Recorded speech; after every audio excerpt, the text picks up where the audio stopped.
이제부터 하는 이야기는 어디까지나 이론에 근거한 것이다. 확신은 없지만 가장 개연성이 높다고 생각하는 이론이다.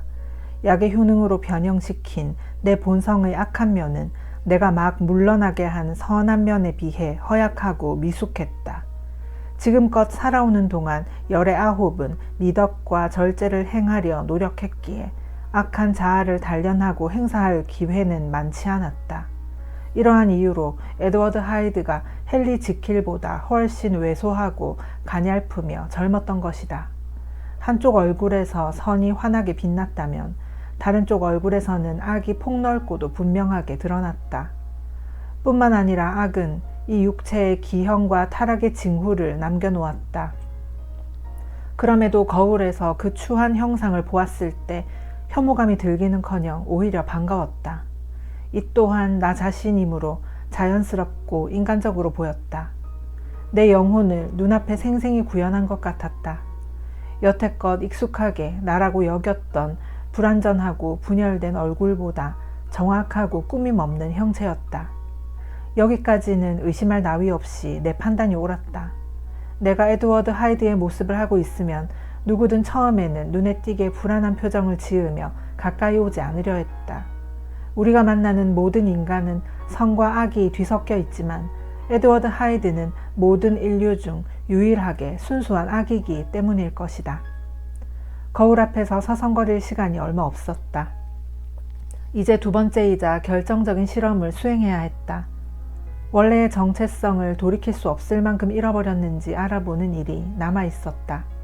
만약 그렇다면 날이 밝기 전에 더는 내 집이 아닌 이곳에서 달아나야 한다. 나는 서둘러 서재로 돌아가 또다시 약을 조제해 들이마셨고 몸이 분해되는 듯한 고통을 다시금 겪은 뒤에 헨리 지킬의 인격과 키와 얼굴을 가진 나 자신으로 돌아왔다. 그날 밤 나는 운명의 갈림길에 서 있었다. 내가 발견한 것을 좀 더 고상한 정신으로 다루었다면, 너그럽고 경건한 열망을 품고 이 실험을 수행했다면 모든 게 달라졌을 것이고 이 죽음과 탄생의 고통에서 악마 대신 천사가 나타났을 것이다. 약은 선악을 구별하는 효능이 없었다. 약은 악마적이지도 신성하지도 않았다.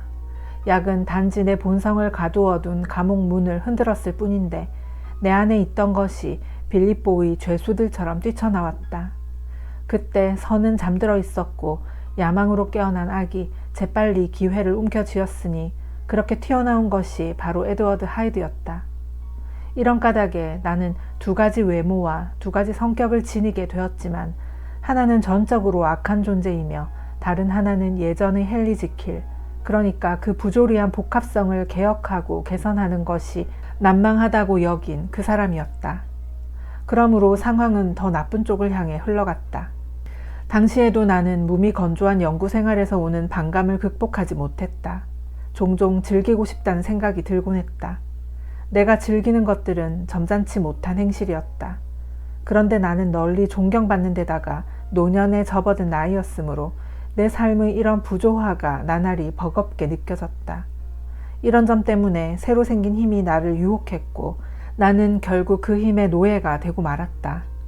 나는 약을 마시기만 하면 저명한 교수의 몸뚱이를 즉시 벗어버리고 두꺼운 망토를 걸치듯 에드워드 하이드의 몸뚱이를 입을 수 있었다. 그 생각을 할 때마다 미소가 떠올랐다.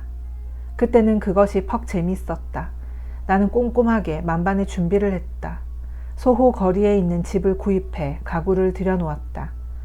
경찰이 하이드를 뒤쫓으면서 찾아온 적 있는 그 집이었다. 가정부도 구했다. 말수가 적고 염치 없는 노파라는 것을 잘 알고 있었다. 하인들에게는 하이드의 인상착의를 설명한 후 그가 광장에 위치한 내 집에서 뭐든 할 수 있는 자유와 권한을 가졌다고 분명히 말해두었다. 그리고 만약의 불상사를 피하기 위해 두 번째 자아인 하이드의 모습으로 내 집을 방문해서 하인들이 익숙해지도록 만들기까지 했다. 그런 다음 어터슨이 그토록 반대한 유언장을 작성했다. 지킬 박사에게 무슨 일이 생긴다 해도 금전적 어려움 없이 에드워드 하이드로 계속 살아가기 위해서였다. 이와 같이 모든 면에서 단단히 대비해둔 뒤 나는 내 상황이 주는 기이한 면책권으로 재미를 보기 시작했다. 여태껏 사람들은 청부업자를 고용해 범죄를 저지르면서 자신의 인격과 명예를 보호했다. 나는 쾌락을 위해 범죄를 저지른 최초의 사람이었다. 대중의 눈앞에서는 온화하고 점잖은 태도로 중후하게 거닐다가 한순간에 철없는 악동처럼 거추장스러운 거칠애를 벗어던지고 자유의 바다에 풍덩 뛰어들 수 있는 최초의 사람이었다. 그러면서도 나는 아무도 꿰뚫어 볼 수 없는 외투를 걸치고 있기에 더 없이 안전했다.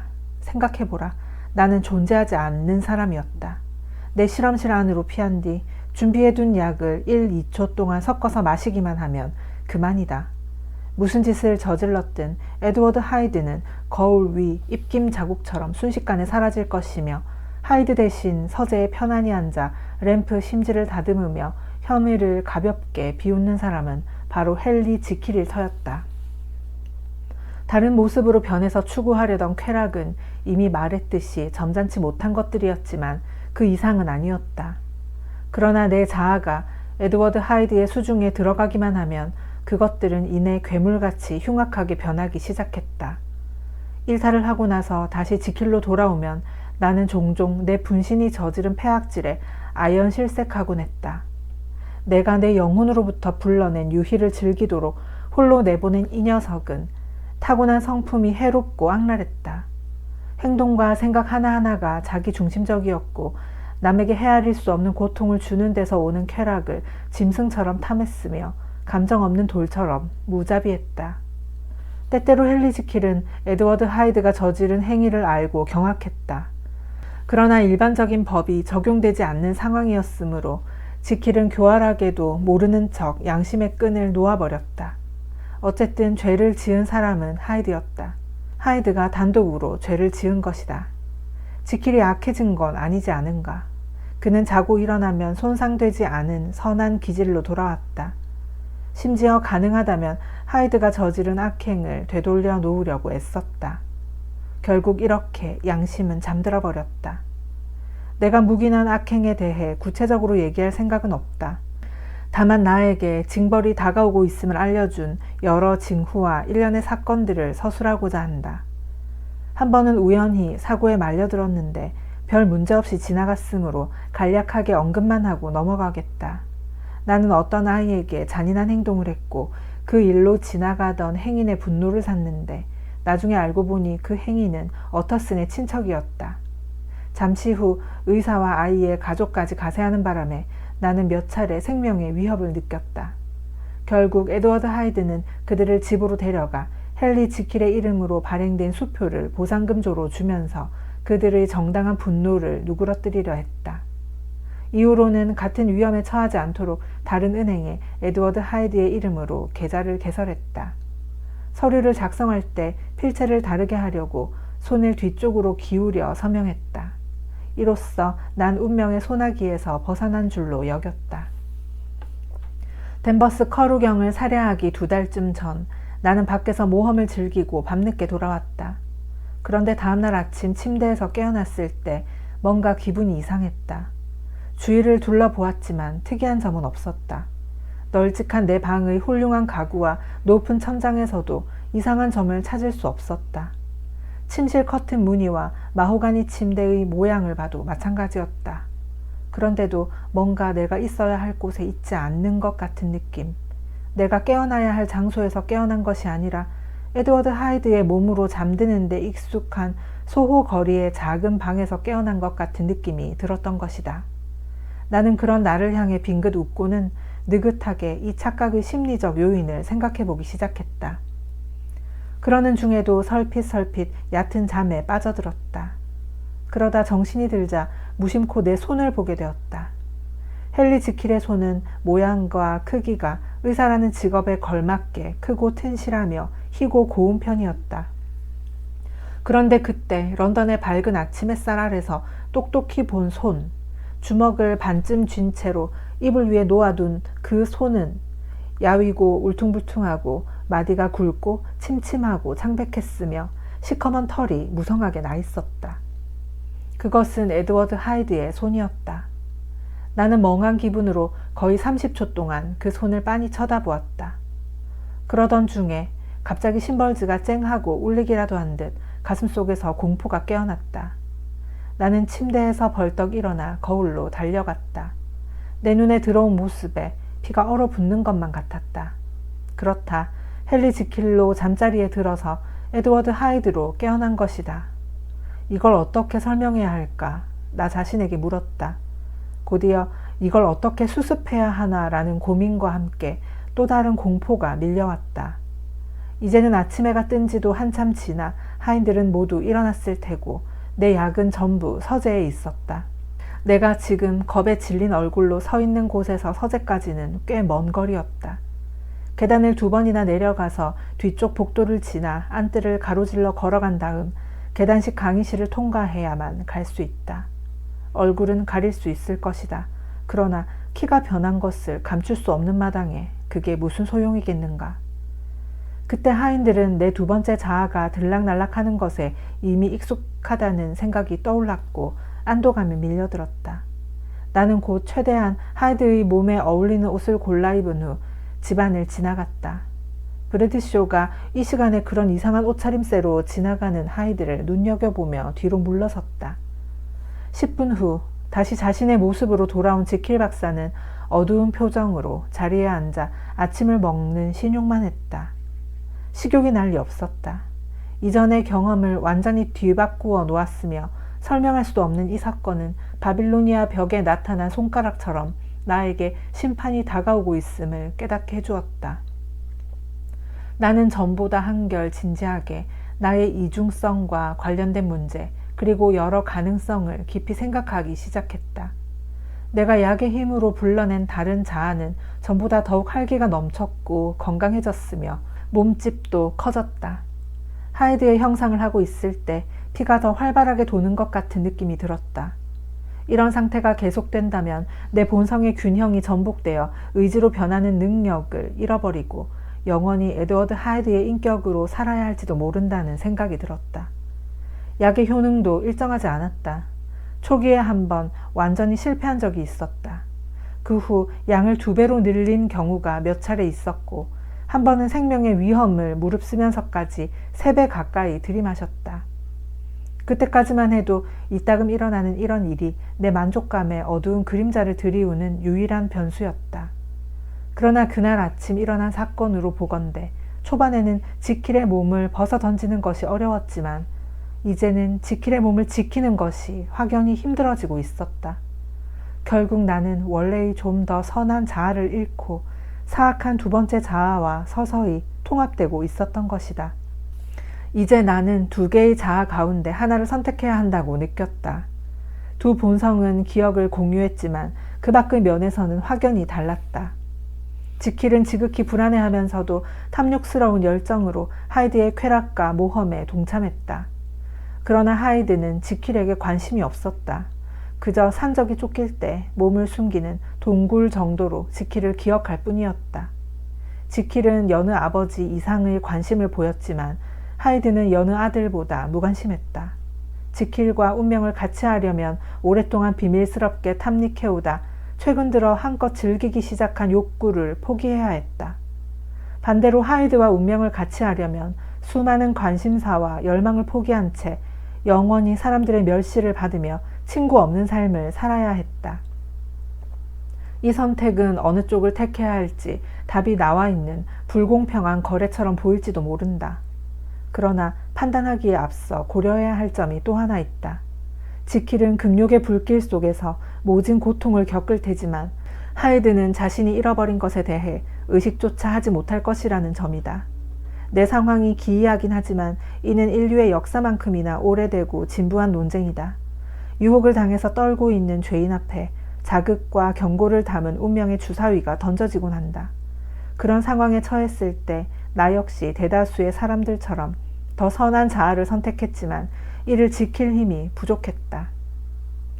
그렇다. 나는 친구들에게 둘러싸여서 정직한 희망을 소중히 여기며 살아가는 나의 지긋한 불평쟁이 박사를 택했다.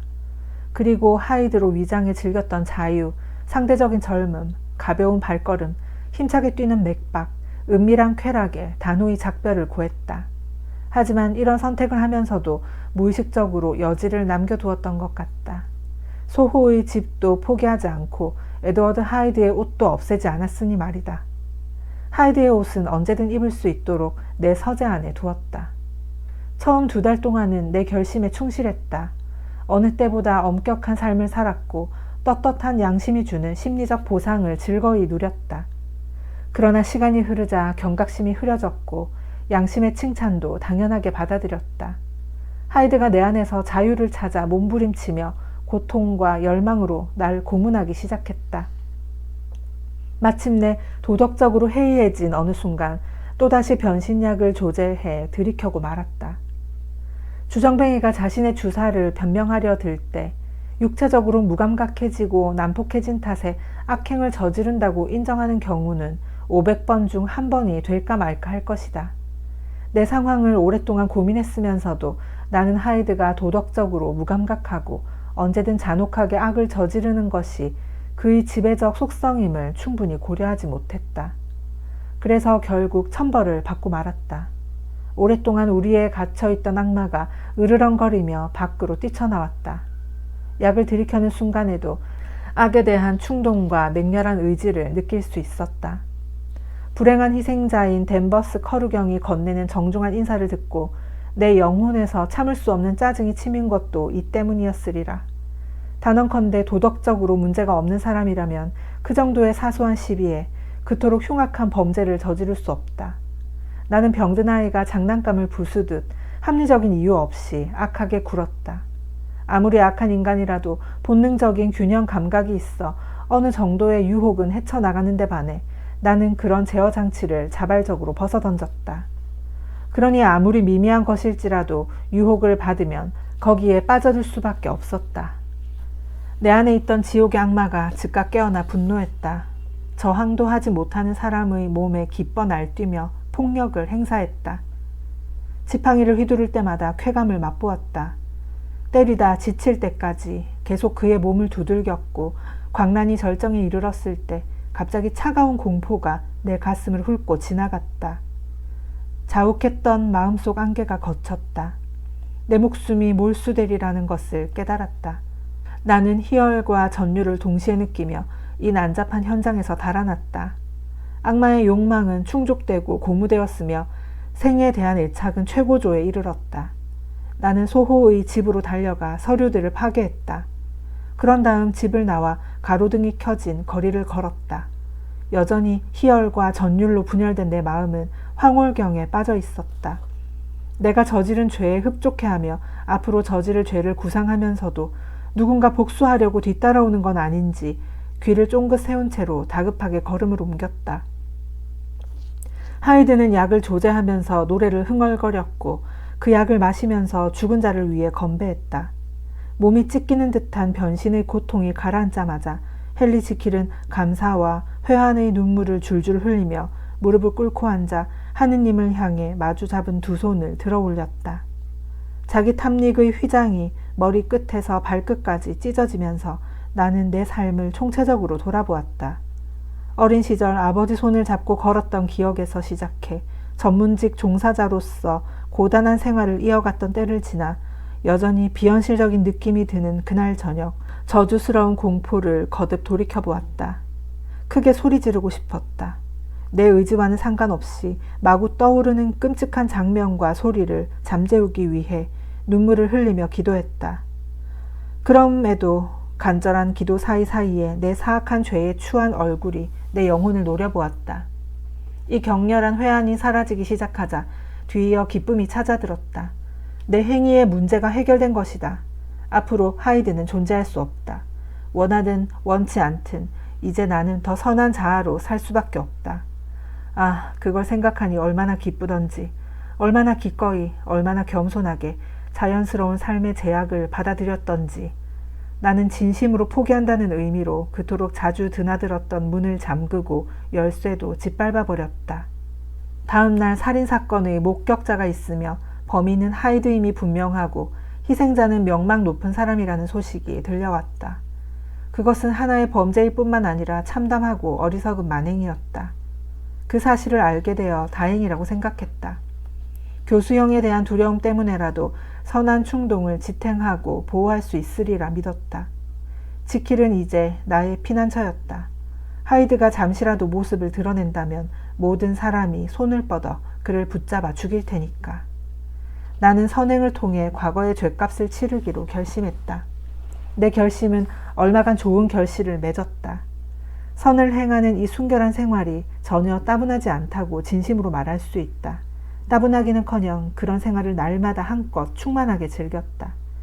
그러나 여전히 내 목적이 순수하지 못하고 이중적이라는 사실 때문에 괴로웠다.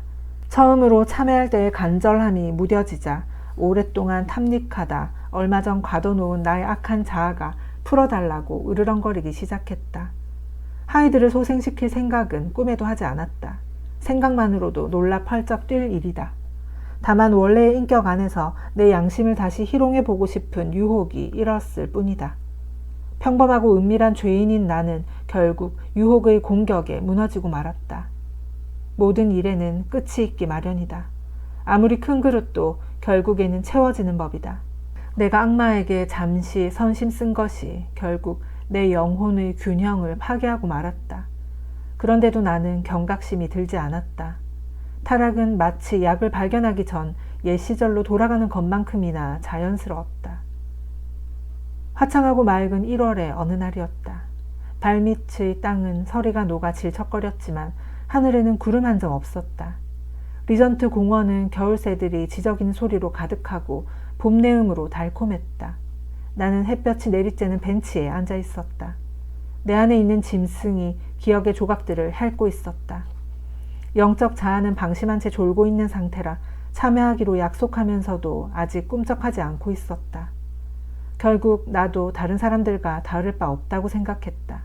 그때 나는 자신과 남들을 비교하면서 능동적으로 선을 행하려는 나와 게으르고 무심한 남들을 비교하면서 싱긋이 미소를 지었다. 그렇게 교만한 생각을 하고 있던 순간 갑자기 지독한 현기증과 메스꺼움이 느껴지더니 극심한 오한이 찾아왔다. 이윽고 증세가 가라앉자 실신 상태에 빠졌다. 잠시 후 서서히 정신이 돌아왔고 나는 내 사고방식과 기질이 변했다는 것을 알아차렸다. 훨씬 대담해졌고 위험을 개의치 않았으며 의무감의 속박에서 벗어났다. 고개를 숙여 내 모습을 보았다. 옷이 헐렁하게 걸쳐져 있었다. 몸이 줄어든 탓이다. 무릎 위에 놓인 손에는 힘줄이 도드라졌고 털이 잔뜩 나 있었다. 다시 에드워드 하이드로 변한 것이다. 조금 전만 해도 나는 모든 사람에게 존경과 사랑을 받는 신사였으며 안전을 걱정할 필요가 없었다. 내 집 식당에서는 나를 위해 식탁보를 새로 깔고 식사 준비를 하고 있을 것이다.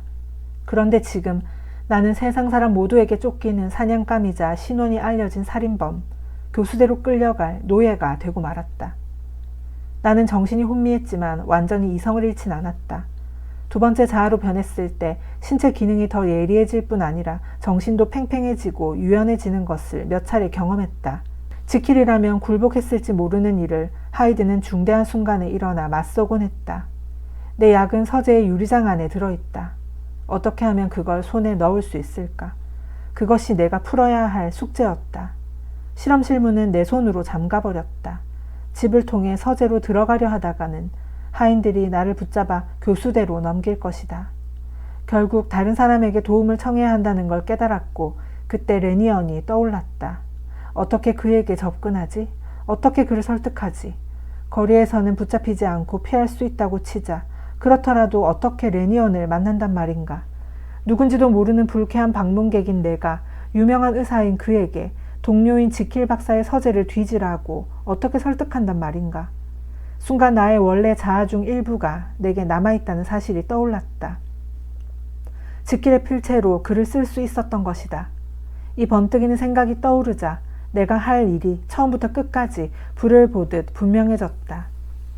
나는 최대한 옷매무새를 가다듬은 다음 지나가는 마차를 세우고 우연히 머리에 떠오른 포틀랜드 거리의 한 호텔로 가자고 했다.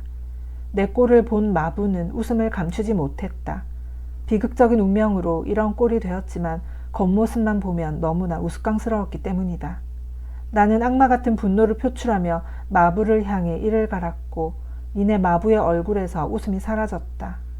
여차하면 그를 마부석에서 끌어내렸을 테니 마부에게, 아니 나에게 퍽 다행이었다. 호텔에 들어선 뒤 흉악한 얼굴로 주변을 둘러보자 종업원들이 몸을 떨었다. 종업원들은 내 얼굴을 똑바로 쳐다보지도 못한 채 굽신굽신 내 지시를 받았으며 나를 특실로 안내한 후 글을 쓸 종이와 필기구를 가져다 주었다. 목숨이 위험에 처한 하이드는 내게 새로운 존재였다. 그는 과도한 분노로 몸을 떨었고 살인을 저지를 것처럼 몹시 긴장했으며 누군가를 해치고 싶은 욕망에 사로잡혔다. 그렇지만 이 존재는 영악했다. 굉장한 의지를 발휘해 분노를 억누르고 중요한 편지 2통을 작성해 한 통은 레니언에게, 다른 한 통은 풀에게 붙였다. 실제로 발송되었음을 확인하고자 편지를 등기로 보내라는 지시도 내렸다. 이후 그는 온종일 호텔 방 난로가에 앉아 손톱을 물어뜯으며 시간을 보냈다. 그곳에서 두려움에 떨며 홀로 앉아 식사했다. 그를 마주한 웨이터는 눈에 띄게 겁을 집어먹었다. 그 뒤 밤이 깊어지자 그는 휘장을 친 마차 구석에 앉아 런던 거리 이곳 저곳을 돌아다녔다. 도저히 나라고 부를 수 없으니 그라고 지칭하겠다. 그 지옥의 자식에게 인간적인 면모는 없었다. 그에게 남아있는 것은 두려움과 증오뿐이었다. 아무래도 마부가 의심을 품기 시작한 것 같았던지라 그는 대담하게도 마차에서 내려 걷기로 했다. 몸에 맞지 않는 옷을 걸친 탓에 사람들 눈에 잘 띄는 그가 한밤의 행인들 사이로 걸어 들어갔다. 두려움과 증오, 2가지 비루한 감정이 그의 내면에서 폭풍처럼 날뛰었다. 두려움에 쫓겨 발걸음을 재촉하던 그는 혼잣말을 중얼거리면서 행인의 발길이 덜한 길로 몰래 들어섰다. 시간을 계산해보니 그가 손꼽아 기다리는 자정이 되려면 아직 한참 멀었다. 한 번은 어떤 여자가 성냥 한갑인 듯 싶은 것을 내밀며 말을 걸었다. 그가 얼굴을 후려치자 여자는 곧바로 달아났다. 레니언의 집에서 본래 내 모습으로 돌아왔을 때 오랜 친구가 공포에 질린 모습이 내게 어느 정도 영향을 끼친 듯했다. 하지만 그 시간을 되돌아보니 내가 느끼는 혐오감에 비하면 그 친구의 공포는 기껏해야 바다에 떨어진 물 한 방울에 지나지 않았을까 싶다. 그리고 나에게 변화가 일어났다. 이제 교수대에 대한 두려움은 없어졌다. 그 대신 하이드가 되는 것에 대한 공포가 날 괴롭혔다. 나는 비몽사몽한 상태에서 레니언의 비난을 듣고 마찬가지로 비몽사몽한 상태에서 집으로 돌아가 침대에 누웠다. 지칠 대로 지친 나는 정신없이 깊은 잠에 빠져들었다. 날 짓누르던 악몽도 잠을 깨우지 못했다. 아침에 일어났을 때 몸은 떨리고 나른했지만 기분은 상쾌했다. 그러면서도 내 안에 잠들어 있는 그 짐승이 생각나자 증오와 두려움이 몰려왔다. 전날 느낀 오싹한 공포가 뇌리를 떠나지 않았다. 하지만 나는 다시 집에 돌아와 있었고 약도 가까이에 있었다. 위기를 탈출한 것에 대한 감사가 내 영혼 속에서 어찌나 환하게 빛나던지 희망의 밝은 빛에 필적할 정도였다. 아침 식사 후 한가로이 안뜰을 거닐며 즐거운 기분으로 찬 공기를 마셨다. 그때 또다시 변신을 예고하는 말로 설명할 수 없는 감각에 사로잡혔다. 피신처인 서재로 바삐 들어가자마자 나는 다시 하이드의 격정에 휩싸여 사납게 성을 냈다.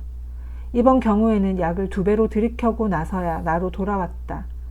그러나 안타깝게도 6시간 후 자리에 앉아 벽난로의 불길을 쓸쓸히 바라보고 있을 때 똑같은 고통이 찾아들었고 또다시 약을 마실 수밖에 없었다. 그날 이후로는 고개를 하듯 엄청난 노력을 기울이거나 약의 자극이 직접 영향을 미칠 때에만 지킬의 몸을 유지할 수 있었다. 밤낮을 가리지 않고 전조를 알리는 경련에 시달리곤 했다. 무엇보다 참담한 것은 잠이 들거나 심지어 의자에서 잠시 졸기만 해도 하이드로 깨어난다는 사실이었다.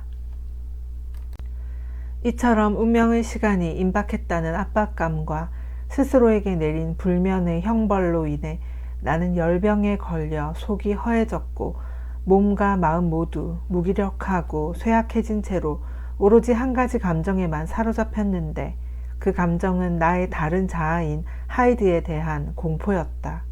하지만 잠을 자거나 약의 효능이 떨어지면 곧장 공포 이미지로 가득한 공상에 사로잡혔다. 영혼은 이유 없는 증오로 끌어올랐고 육신은 마구 날뛰는 생명의 에너지를 감당하지 못했다. 지킬이 병약해질수록 하이드의 힘은 커져가는 것 같았다. 그들을 갈라놓는 서로에 대한 증오감도 이제는 균등해졌다. 지킬에게 증오는 생존 본능이었다. 지킬은 이제 자신과 의식의 일부를 공유할 뿐 아니라 죽음도 함께할 그 존재의 기형성을 목격했다. 지킬을 가장 통렬하게 괴롭히는 부분이 이런 공존 관계였다. 지킬이 생각할 때 하이드는 단순히 사악한 걸 넘어서 왕성한 생명력이 있지만 실은 하나의 무생물 같은 존재였다. 소름 끼치는 일 아닌가. 지옥 구덩이에서 나온 진흙 덩어리가 비명을 지르고 목소리를 내다니. 형체 없는 먼지가 손짓 발짓하며 죄를 저지르다니. 죽고 형체가 없는 것이 생명의 자리를 빼앗아 들어앉다니. 게다가 이 거센 공포가 아내보다 더 가까이, 눈보다 더 가까이 그에게 들러붙어 있었다. 그는 그 공포스러운 것이 살갗 안에서 투덜거리는 소리를 들었으며 살갗 밖으로 나오려고 발버둥 치는 것을 느꼈다. 그것이 지킬이 약해질 때마다, 잠들 때마다 지킬을 압도해 삶을 빼앗아갔다. 지킬에 대한 하이드의 증오는 차원이 달랐다. 하이드는 교수형에 대한 공포 때문에 부단히 일시적인 자살을 시도하고 한 인간으로 존재하는 대신 한 인간에게 종속된 지위로 돌아가곤 했다. 하지만 그는 그래야 한다는 것이 싫었다. 지킬이 지금 절망에 빠져 있는 것도 싫었고 지킬이 자신에게 반감을 품고 있다는데 분개했다. 그래서 하이드는 나에게 유치하기 짝이 없는 장난질을 쳤다. 내 책의 여백에 내 필체로 불경스러운 말들을 휘갈겨 써놓았고 편지들을 불태웠으며 내 아버지의 초상화를 부서뜨렸다. 사실 하이드가 죽음을 두려워하지만 않았다면 그는 오래전에 나를 파멸시키기 위해 스스로를 파멸시켰을 것이다. 그렇지만 목숨에 대한 그의 애착은 놀라울 정도로 강했다. 한 가지 더 얘기하자면 그를 생각만 해도 역겹고 오싹해지지만 그가 얼마나 비굴하게, 얼마나 격정적으로 목숨에 집착했는지 생각하면, 그리고 내가 자살을 통해 그의 생명을 끊을 수 있다는 사실을 그가 얼마나 두려워했는지 생각하면 새삼 그에게 연민이 느껴지기도 한다. 이 이야기를 계속해봐야 아무 소용없을 뿐더러 그럴 시간도 없다. 누구도 이런 고통을 겪은 적이 없다는 것 정도만 얘기해두겠다. 이런 고통을 반복해서 겪다 보니 영혼이 무감각해지고 절망도 받아들이게 되는데 그렇다고 해서 고통이 완화된 것은 결코 아니었다. 내가 받는 이 징벌이 수년간 이어질 수도 있었지만 결국 마지막 재앙이 닥쳤고 나는 본래 얼굴과 본성을 완전히 빼앗겨 버렸다. 첫 실험 이후로 한 번도 소금을 구매하지 않은 탓에 소금이 바닥을 보였다. 사람을 보내 새 소금을 구한 다음 약을 조제했다. 약이 부글부글 끓어오르고 첫 번째 색 변화가 일어났지만 두 번째 색 변화는 일어나지 않았다. 그 약을 마셨는데 효과가 전혀 없었다. 얼마나 샅샅이 런던을 뒤지게 했는지 풀에게 들을 수 있을 것이다. 그러나 모두 헛수고였다.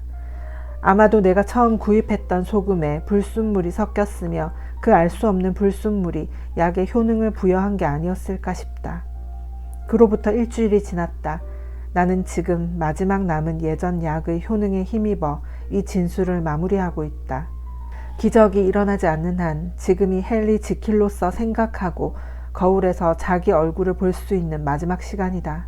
시간을 너무 오래 끌지 말고 이 글을 끝내야 한다. 이 글이 파기되지 않고 전해진다면 그것은 세심한 준비와 큰 행운이 결합해 만든 결과일 것이다. 이 글을 쓰는 도중 변신의 고통이 찾아온다면 하이드는 이것을 갈기갈기 찢어버릴 것이다. 그러나 이 글을 따로 보관한 뒤 어느 정도 시간이 흐른다면 그자의 놀랍도록 자기 중심적인 경향과 순간에만 국한된 사고 덕분에 그의 유치하기 짝이 없는 심술로부터 이 글을 구할 수 있을 것이다.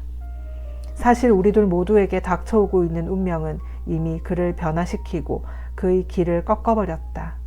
지금으로부터 30분 후면 나는 다시 그리고 영원히 그 가증스러운 인격을 갖게 될 것이다. 나는 의자에 앉아 몸을 떨며 울거나 아니면 극도로 긴장하고 겁에 질린 채 마지막 은신처인 이 방 안을 왔다 갔다 하며 귀를 기울이다가 위협적인 소리가 날 때마다 깜짝깜짝 놀랄 것이다. 하이드는 교수대에서 죽을까? 아니면 마지막 순간 용기를 내어 자살이라도 할까? 하느님만이 아실 것이다. 무엇이든 나는 개의치 않는다. 지금이 내가 진짜 죽을 시간이다.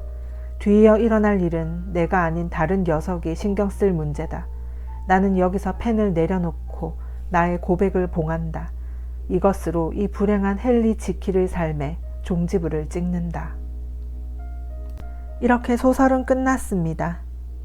지킬 박사는 하이드를 없애지 못했습니다. 정확히는 없애려 하지 않았죠. 하이드로서 살고 싶은 욕망을 참기 싫었던 거죠. 문득 오래된 기억이 떠올랐습니다. 2000년 정도에 제가 살던 부산에서 연쇄살인범이 잡혔는데 그가 한 말이 있었습니다. 내 안에 악마가 있고 범행은 그 악마의 짓이다 라고요. 악과 악마를 인지했다면 자신이 선택한 거 아닌가요? 변명이죠.